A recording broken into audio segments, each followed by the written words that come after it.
Go to YouTube. Free subscription will get you some sneak peeks. And we got Josh Ward coming up today with the Sports Animal.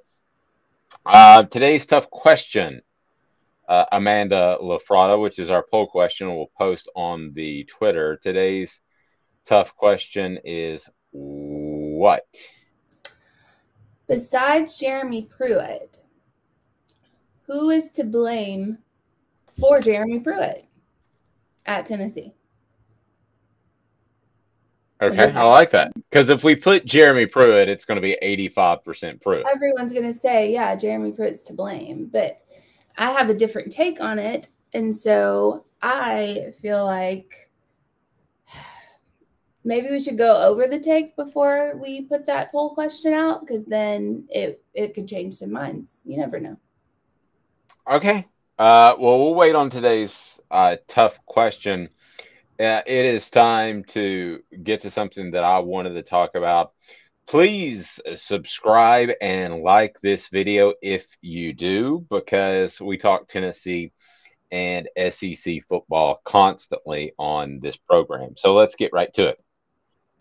Let me start. Philip Fulmer, how much is he to blame, Amanda LaFratta, for the notice of allegations, the fact that Jeremy Pruitt was an absolute failure as a coach, both on and off the field? How much is Philip Fulmer to blame? I ask you that question. I have two takes on this. Philip Fulmer is to blame just because of the position he was in as AD. He's the one that brought Pruitt on, so he's to blame for that. I think every AD, when they bring on a coach that doesn't quite pan out or causes a mass problem in the program, is going to be to blame. However, Philip Fulmer is not the godsend that every Tennessee fan or most Tennessee fans think that he is. He's not. I'm sorry. He's just not. He's not been that great for Tennessee. He had a good team, but he had a lot of talent on that team. And he had a once-in-a-lifetime quarterback in Peyton Manning. And he couldn't win the national championship with Manning.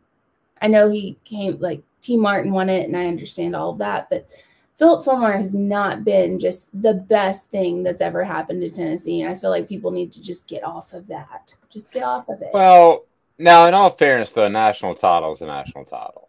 I mean, Tennessee has a national title.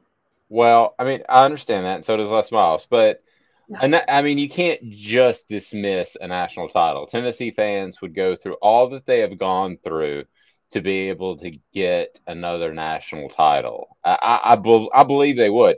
And now with Philip Fulmer, let's also don't forget that Philip Fulmer in 2001 was a very inept half away from playing for another national title. Now, they would have gotten beat by Miami, and they would have gotten beaten thoroughly. I believe that. But still, they would have been in 2 national championship games in 4 seasons. So that would have been pretty impressive.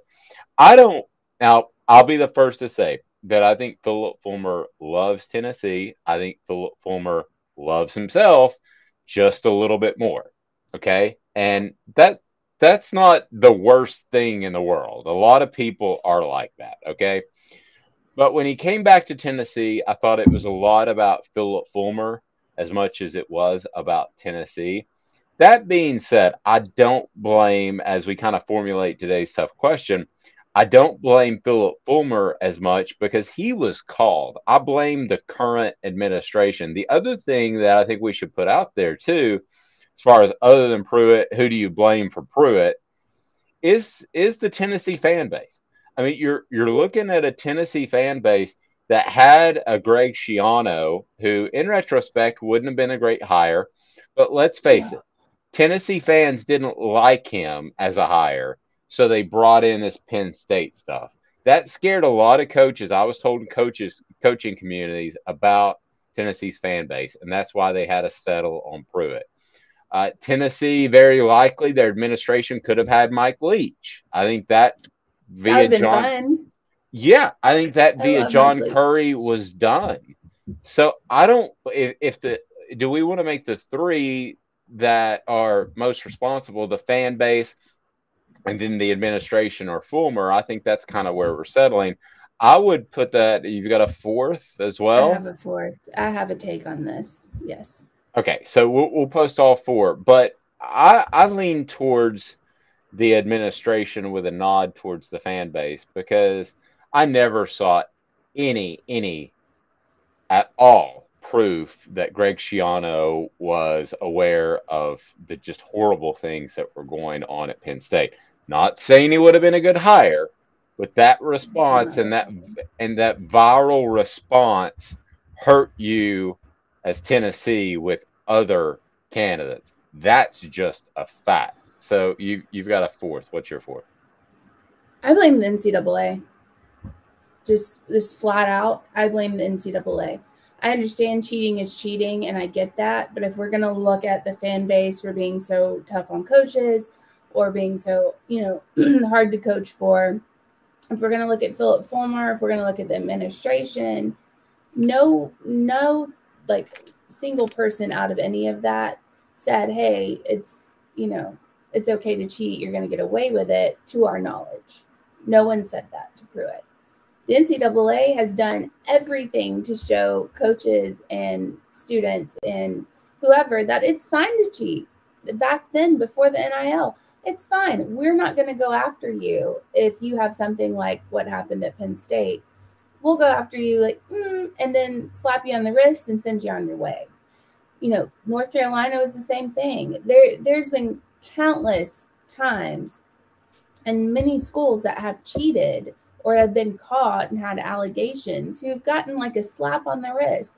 So if you're a college football coach, you're going to try to do everything you can to get the advantage for your team. Especially if everybody else is doing it and everybody else is getting away with it, why would you be the one that gets the punishment? I blame the administration because I think that they are ultimately the ones that called a former football coach to be a CEO, and that hasn't been a thing for like 20 years. That used to be the thing. You would go from coach to athletic director. I mean, that hasn't. The CEOs run those positions now, so I would blame the administration. I do want to get back to Philip Fulmer's legacy for a moment. What does this mean for Philip Fulmer's legacy? So I'll go ahead and tell you that you and I are probably we probably have different stances on this, but before even the Pruitt hire, before he was an AD, I thought they should have built a statue for Philip Fulmer because he won a national title. You roll your eyes for those that are watching on video twice, but I think a national title is worthy of that. Is his past checkered? Yeah, I mean it is a little bit, and there's some good points to be brought up about why he shouldn't be celebrated as heavily as I think. However, I think a national title is a national title. And if you win a national title, just in my mind, I don't care if it's Vanderbilt, South Carolina, Alabama, or who it is, I think that's worth the statue. So I will stand by that, even though I think he does blemish slightly his legacy because of the AD debacle. So and today's tough question is not going to be statue or no statue. No, it's going to be who's to blame for Philip Fulmer, and I think we have the four people that we think is most to blame. With the NCAA coming in at fourth, because I feel like they are to blame. When you put a culture out there and you say, here, you can do this and get away with it, then why not do it and get away with it? What's holding you back? Your moral high ground? No, probably not. Not as a coach. The Schiano, let's just go back to the Schiano question. There was something else that was like stirring that pot too, besides the stuff that happened to Penn State. There was something else, and I can't remember what it was, but there was something else that was stirring that pot. I don't think Tennessee, I think they dodged a bullet in Schiano. I mean, I do. I think they dodged a bullet. In retrospect, I do too. But at the time, I thought it was a solid hire. I know that Ohio State was doing all they could to keep him, so they thought highly of him. But in retrospect, they definitely dodged a bullet. Hindsight 2020. But at the time, if you take away all of the Penn State stuff that I've never seen proof he was at all involved in a cover-up. If you take that out, he was a solid candidate at the time. He was more solid than Jeremy Pruitt. I mean, he had coached in the NFL. He had revived Rutgers. Then Jeremy Pruitt. I mean, yeah, as far as the resume, as far as resume, but Jeremy Pruitt, look at what he did. You know, everywhere he went as a coordinator. Look at how he, you know, defensively. Look at Alabama. Like, you can't just say like, oh, Jeremy Pruitt didn't have a resume. He did well defensively where he went, and that's what Tennessee was lacking. Yeah, so he left Florida State after 1 year for a reason, and I don't want to get into that. And I give Saban more credit for any defense in Tuscaloosa than I do the coordinator. I mean, I agree with that. But if you're looking at resumes, just the resume without really diving into, you know, the other causes for his success at places, it looks pretty good. I mean, it does. It looks pretty good. And all Tennessee fans were excited when Pruitt came on. I remember. There was so much hype. Yes. There was a lot of hype around it. Yeah. I wasn't excited the first time I interviewed him. I thought this isn't going to go well. And that was before he coached his first game. All right. So in the end, Philip Fulmer, how much is he tarnished by this notice of allegation specifically? How much is his legacy tarnished? I don't think very much. No, I think you either liked him or you didn't before that. And again, I put it on the administration. So that Philip Fulmer ultimately here's the legacy.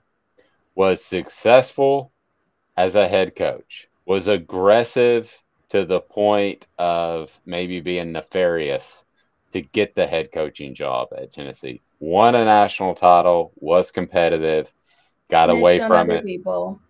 Definitely snitched on other people, but that was the way it was. You're talking about Alabama. That was the way it was supposed to be done, actually, back then. But he did snitch on other people, and at the end of the day, he was an athletic director who made a really bad hire. So, is Philip Fulmer, in my opinion, still one of the all-time greats at Tennessee? Absolutely. No question. Would Philip Fulmer, if he could go back, take away that AD position? Probably.